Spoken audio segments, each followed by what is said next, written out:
where I take a close look at recent and classic scholarly work, cut through the jargon, and dig into what that research actually means for you and me. And today, well, I'm excited to chat through a fascinating philosophical puzzle that's honestly way more connected to experience than you think.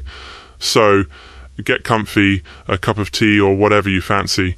We're diving into big questions in their essay Learning to See Locke's and Structure of Per from the book The Chord of Truth, Logic Revelation, and the Jurisdiction of the Logos. Quite a title, right? Before we get into nitty-gritty, I want to remind I'm presenting Sayles' argument neutrally here. My role isn't to endorse, to illuminate what's being discussed so you can make up your own. This is about learning inquiry and reflection. Okay, core issue at the heart of Say's essay, in an old philosophical problem actually. It starts with John Locke, but to be fair, the question first came from William Molyneux, and Locke picked it back in 1690 in his Essay Con Human Understanding, a glorious old philosophy. Love it. The question is, suppose a person is born blind. Can they by touch tell the difference, say, a cube and a sphere? Sure can. But if you gave that person sight later on, would they immediately be able to recognize same objects just by looking at them, without touching? Locke's answer was no.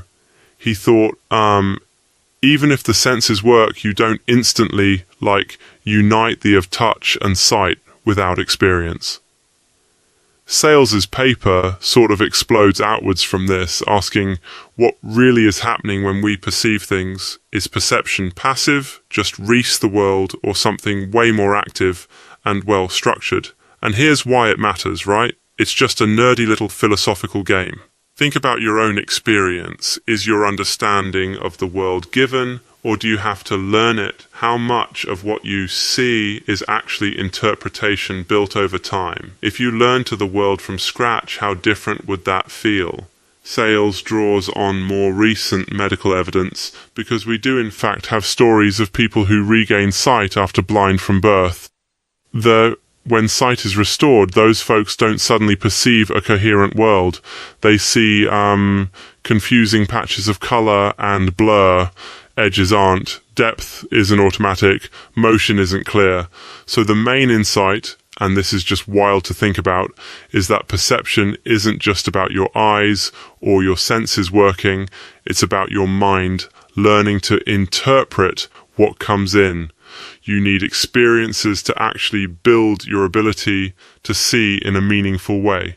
The structure, almost the of, is learned, not in. And, that puts a whole different spin on seeing. Means now Sayles goes a step further. It's not just that perception is interpretive. Sayles asks, how does interpretation happen? Essay argues that perception to actually give us knowledge are need organizing principles. You can't just invent meaning from nowhere. There's got to a framework or order in reality itself that our minds kind of latch onto, right? There's this, that for your to see rightly, it has a line, its interpretation, the existing structure of the world. And maybe this is a potential, but ever notice how when you learn a new skill, learning to read music or skateboard or even understand a new culture, at first everything feels senseless and you fumble around, but then suddenly it starts to hang together, and you'd even explain, really, just click.